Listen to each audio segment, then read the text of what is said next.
Namaskar, Tanushree. Thank you very much for joining us here on Aaj Tak Thank you. Thank you for having me here. and India Today. Tell me, when you first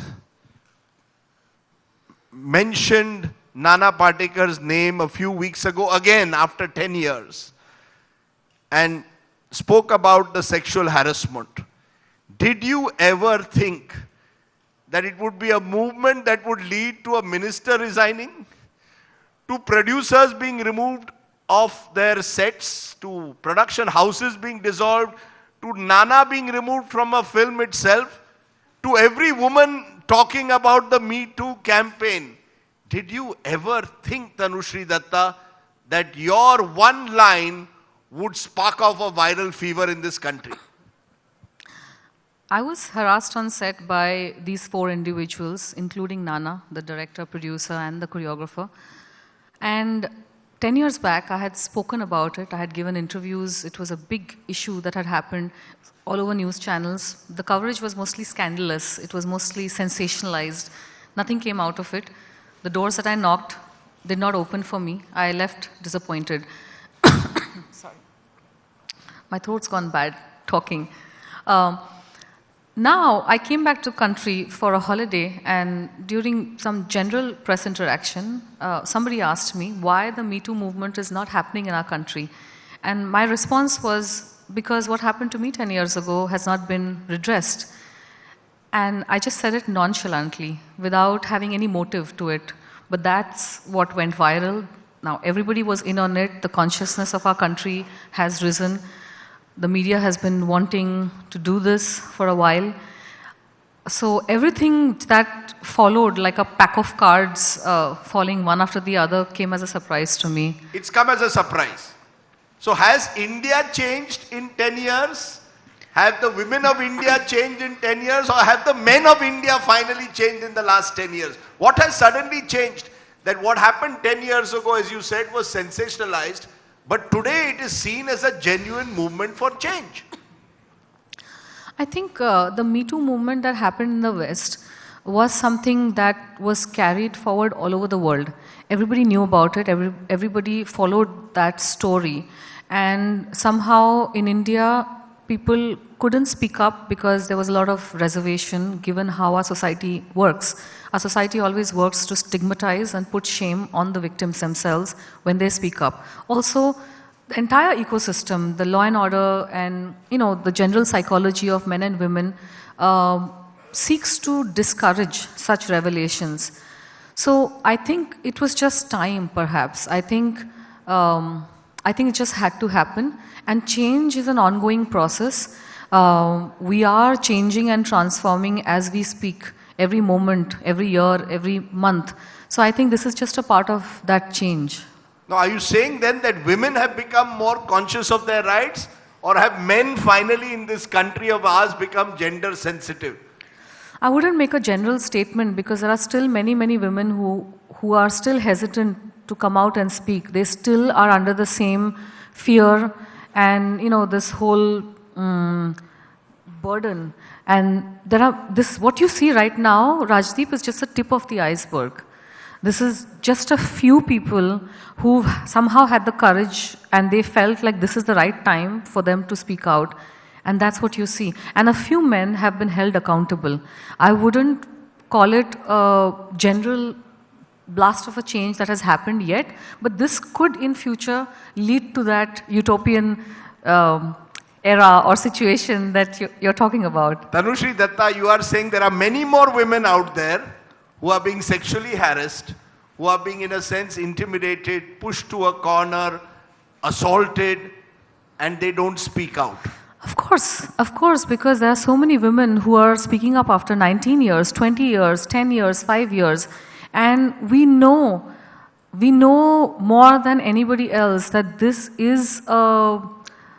has been happening systemically. And I guess when a person feels comfortable to share a story is when it's the right time for them.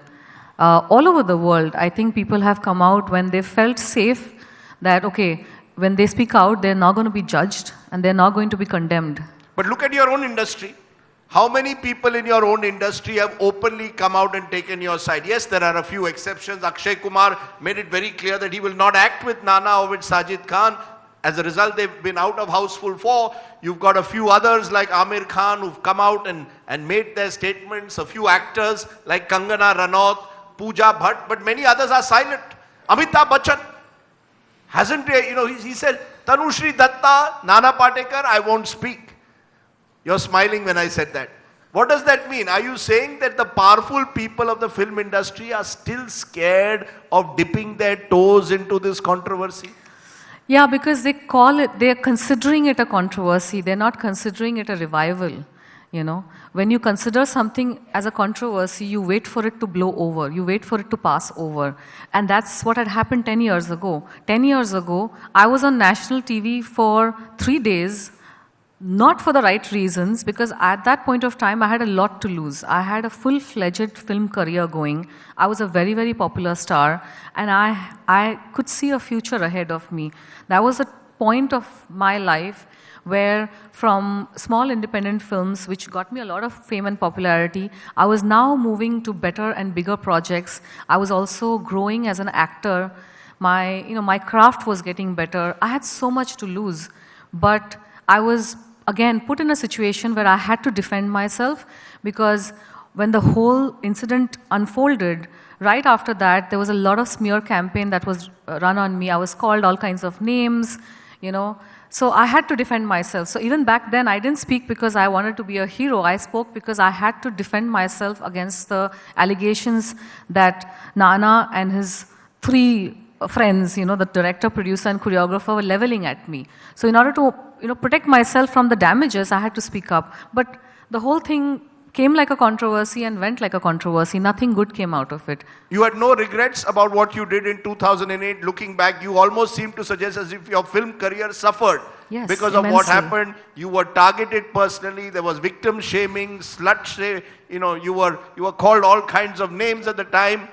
That's why this time around, everything feels like a lucid dream, because everything that's happened this time around is like a shadow of what already happened 10 years ago. The same thing. Exactly the same thing. Threatening with legal notice, Manse party threatening me with violent action. They had threatened me 10 years ago. The legal notices were threatened 10 years ago. The smear campaigns were done 10 years ago. Everything had already happened 10 years ago. This time it was just deja vu, The M&S, though, this time seemed to suggest that you were doing this because you want to get onto Bigg Boss. Not just the M&S. That this was a publicity campaign that you want to get onto Bigg Boss somehow or the other. But Rajdeep, I think if someone uses a little bit of common sense, it was not just the M&S, but a lot of people suggested that. But common sense says that you don't need to do anything to get on a platform or a show like Bigg Boss. They take you in any which ways. They chase after you. They want you to join Bigg Boss. And there are people who are currently in Bigg Boss who nobody even knew them before they joined Bigg Boss. But you get onto Bigg Boss by becoming controversial. No, not Unless really. you do something controversial, you don't get onto Bigg Boss. But Rajdeep, I was already controversial. Even before this. I was someone who was a popular actress, and then this incident had happened 10 years ago. And then after that, people saw me on a spiritual journey. They saw me, wearing the garb of a monk at one point of time. Then they saw me, exploring different religions. I was already a controversial and, if I can say, a very interesting figure. What do you want to then tell the M&S? If the M&S is watching, we are in Mumbai. What do you want to tell the M&S? I don't want to say anything to anybody because I believe communication can only happen between parties that are sensible, reasonable, and can understand each other, are on the same page. I don't wish to have any communication with people who are not on the same page as I am. What I'm trying to do over here, now that I'm in the middle of this, and now that I have a voice, and now that a lot of people seem to be listening to me and understanding me, I would say that why not set up a very, very strong redressal system. The Vishaka committee has already been there. But I feel like it has not been imposed very strictly, especially in unregulated industries like Bollywood and the entertainment industry. And the accountability of a committee should not lie with the organization, because then there is an opportunity for corruption. A committee a committee should be set up which is directly responding to the central government. As in, like if you have an office and there is a committee, so when you go, when a case goes into investigation, the decision makers should not be from the organization, because then, of course, if your allegation is against somebody higher up in the organization, then everything just gets haywire. So if the accountability and lies, it goes straight to the central government, then the organization is independent in the, is functioning. But you're saying every film that is being made should have an internal complaints committee where if an actress is being harassed, she can go not just to the director and choreographer like you did, but to a proper committee. There should be a process, even in an unregulated industry like Bollywood. Yeah, but not an internal complaints committee. The problem with internal complaints committee is that the people that you're complaining about could be the friends of the people who are part of that committee. So that committee has to function independently of the organization which it is investigating. The committee has to report directly to the central government, or, for example, how the CBI functions in our country, right? It's like big figures. You're basically saying there should be an independent committee. Kind of an independent committee which is not subject to any kind of pressure at any stage. How will you respond, though, Tanushree, to those who will say that a lot of this is he said, she said? Tanushree Dutta says one thing, Nana Patekar says something else. Vinita Nanda says something, Alok Nath says something else. How do you capture evidence? How do you have witnesses, two sides of the story? How do you then find the truth? But this is how it's always going to be in offenses of a sexual nature.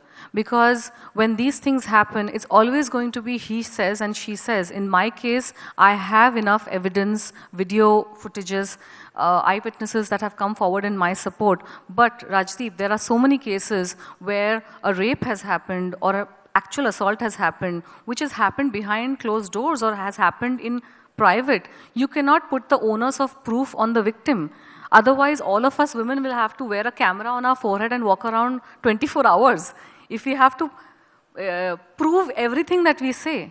But should the men be named and shamed with anonymous complaints? Because some of those complaints may not be, may not turn out to be true, may be fabricated. Men today are saying we are worried, we are scared. Someone may file an anonymous complaint. Should whoever wants to name and shame reveal her name and be ready then to face the consequences? Rajdeep, when somebody has gone through such a trauma, the kind of society we live in, it is not very easy for people to just come out and, hey, because you saw the kind of backlash that women are receiving. So it's not easy. It's not like, hey, I've been robbed, or some, when a theft happens in your house or a robbery happens in your house. There is no shame and stigma associated with that. But with crimes of sexual nature, even if it is harassment, in my case, the harassment was extreme. My car was vandalized. By the end of the day, it was a horrific day for me. But then there are degrees, there are assault. People take time to heal, and it's not easy for some of them to come out and just reveal their names. But naming and shaming is creating an atmosphere in our society where men are scared, and perhaps they should be.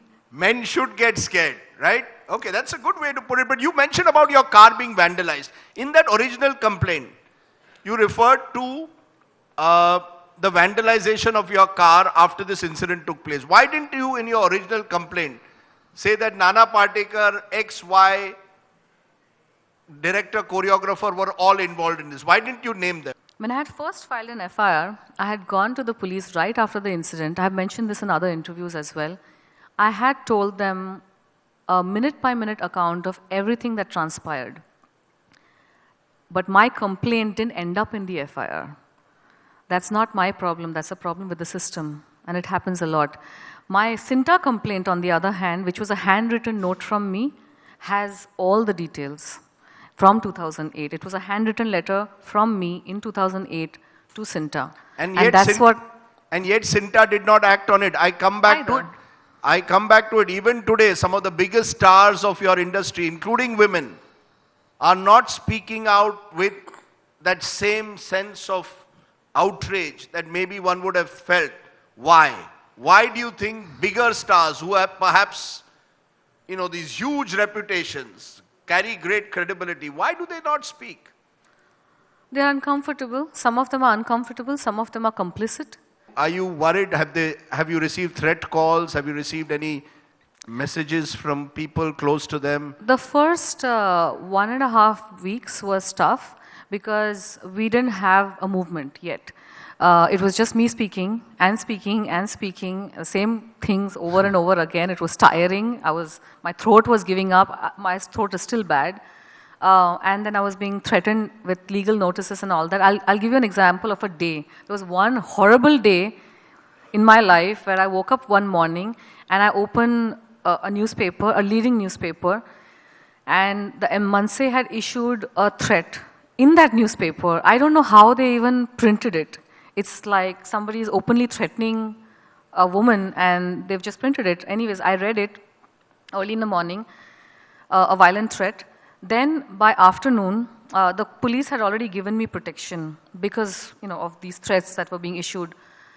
By afternoon, there were these unknown individuals who were trying to get inside my home. The building watchman had nabbed them and were questioning them. I happened to see them because I went down for something and I was like, who are these people, asking about, I could hear my name. And they behaved really shady because when I went to the watchman and I asked these guys, who are you, where are you from? Because I was so stern, they thought I was a cop because I was dressed up in my regular way and I was wearing my chashma and everything. They thought I was a cop, so they're like, aap kaun ho, and they ran from there. Then when they saw me leaving, they came back again. So behaving very shady, so that put a little fear in my heart, that, okay, who are these people? Are the Manse actually following through with their threat? By evening, I had gone to the Sinta for a meeting where they had called one of their lawyers to sit through the meeting. And I thought they were there to help, and they did promise me that they will take some stringent action. Anyways, end of the meeting, I came back home and I saw that there were 2 legal notices slapped on me. And what a day it was. But then that also passed. You want to tell something to Nana Patekar on this forum? I don't want to say anything to anybody. Like I said, Rajdeep, I only communicate with people where I think they're intelligent enough to understand. Somebody who's calling me a liar, somebody who doesn't not even have the basic intelligence to see the situation and apologize and redeem themselves, but instead is calling me a liar. Do you think I would waste my time and energy talking to any of these people?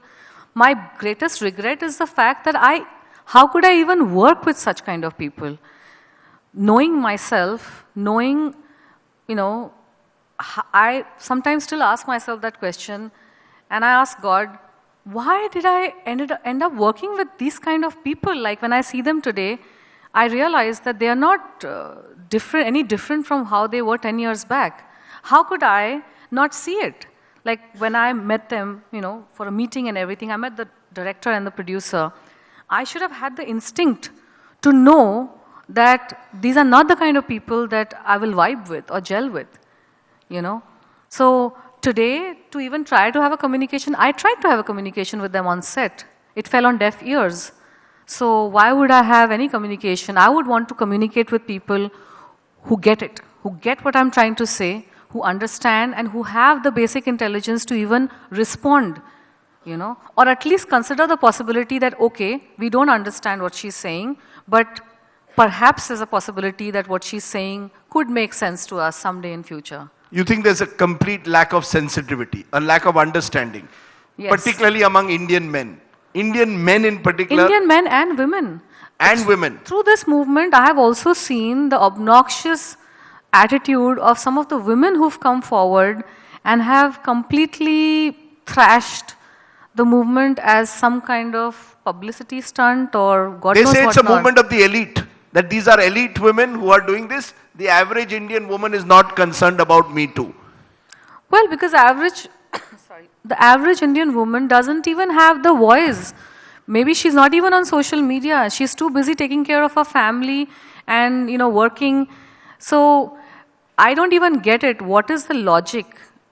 Whether it's an elite movement or whether it's a movement of the masses, does it take away from the fact that there are things that need to be redressed. There is an issue that needs to be Absolutely. That brought there are to the women who may be leered at in a BST bus, may be pinched in a, in a train, crowded. Groped and pinched. Every woman, I'm pretty sure every woman sitting here has her own story at some place or the other. So, calling it an elitist movement, what is wrong? You know, an Eve teaser, a roadside Romeo, evolves into a harasser.